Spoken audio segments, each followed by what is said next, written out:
انگریز ہمیں دے رہے ہیں وہ سب سے بہتر ہے، ہم جو ہے نا انفیریئر ہیں، وہ سپیریئر ہیں۔ یہ سرکاری اور پرائیویٹ اسکولوں کا جو ایک تضاد پیدا کیا ہے، کیا یہ کہیں کوئی ایجوکیشن میں رکاوٹ تو نہیں بن رہا؟ ان کو ہم نے ڈیپ لرننگ کی طرف نہیں جانے دینا، ان کو ہم نے کریٹیکل تھنکنگ نہیں کرنے دینی، پرابلم سالونگ نہیں کرنے دینی، کریٹیوٹی ان کے اندر نہیں آنی چاہیے، ان کو ہم نے ایکسلریز بنانا ہے۔ پاکستان میں مسائل تو بڑے ہیں ایجوکیشن ڈپارٹمنٹ میں، ان کا مسئلے کا حل کیا ہے کہ ایجوکیشن کی طرف لوگ راغب ہو جائیں، ٹھیک ہے، اور شوق کے ساتھ۔ ایک وقت تھا کہ بچے شوق کے ساتھ پڑھتے تھے، اب بچوں کو آج ہمیں ایجوکیشن کی طرف زبردستی لانا پڑ رہا ہے، وہ ذوق اور شوق ختم ہو گیا۔ اس کے بارے میں مجھے تھوڑا سا ٹائم دیں گے تو میں آپ کے ایگزیکٹ اسی کوسچن پہ آؤں گا، لیکن تھوڑی سی ذرا بیک گراؤنڈ بنا کے۔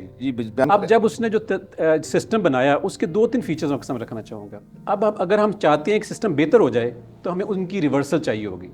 اس میں انگلینڈ میں اس وقت پاسنگ مارکس 65 مارکس تھے، انہوں نے کہا کہ ہمیں بچوں کو اس لیول پہ لے کے نہیں آنا، انڈیا کے بچوں کو ان کے پاسنگ مارکس اس سے ان کی ذہنیت یا ان کا جو لیول ہے وہ ہم سے ہاف ہونا چاہیے۔ پاسنگ مارکس بھی 65 کا ہاف یعنی 32.5 سجسٹ کیے گئے۔ اب 32.5 چونکہ کیلکولیشن کا مسئلہ تھا، اس کو 33% مارکس پاسنگ مارکس رکھے گئے، یعنی کوئی بھی کریکولم ہے اس کے پاسنگ مارکس 33% ہیں۔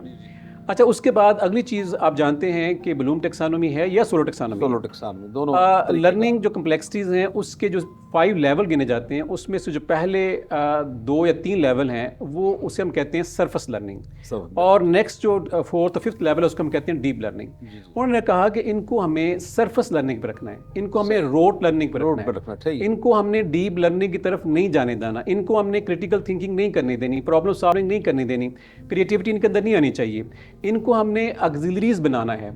اب یہ ٹارگٹ رکھ کے سلیبس کو ڈیزائن کیا گیا۔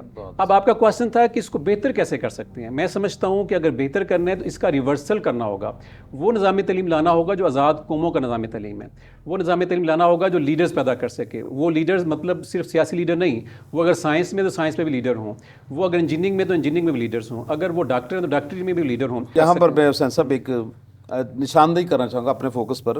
میں یہ سمجھتا ہوں کہ دوہرا نظام تعلیم جو ہے نا، باہر کے ملکوں میں ایک ہی سٹیٹس پر چل رہے ہیں، کوئی پرائیویٹ اسکول نہیں ہے۔ کہیں ہم نے پرائیویٹیشن کو پروموٹ کر کے یہ سرکاری اور پرائیویٹ اسکولوں کا جو ایک تضاد پیدا کیا ہے، کیا یہ کہیں کوئی ایجوکیشن میں رکاوٹ تو نہیں بن رہا؟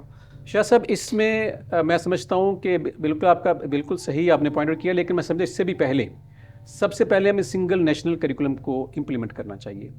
پرائیویٹ اسکول ہو یا گورنمنٹ اسکول ہو، کریکولم سیم ہونا چاہیے۔ اس وقت ہمارے ملک میں آپ جانتے ہیں کہ 5-6 سسٹم ہیں۔ ایک مدرسہ ایجوکیشن کا اپنا سلیبس کریکولم ہے، ہمارے گورنمنٹ اسکولس کا الگ کریکولم ہے، جو OA لیول کے انسٹیٹیوشنز ہیں ان کا کریکولم الگ ہے، یعنی مختلف طبقات میں مختلف طرح کے نظام تعلیم چل رہے ہیں۔ ہمیں پہلی بات تو یہ قوم کو ایک نظام تعلیم پہ لے کے آنا ہوگا، اور دوسری بات یہ ہے کہ وہ نظام تعلیم لے کے آنا ہوگا جو ترقی یافتہ قوموں کا نظام تعلیم ہے، جہاں پہ ایک جس طرح ترقی یافتہ قومیں اپنے انڈیویجولس کو ڈیولپ کرتے ہیں، ہمیں اس پہ فوکس کرنا ہوگا۔ اور آج کے دور میں یہ کوئی مشکل کام، کوئی راکٹ سائنس نہیں ہے اس کو امپلیمنٹ کرنا۔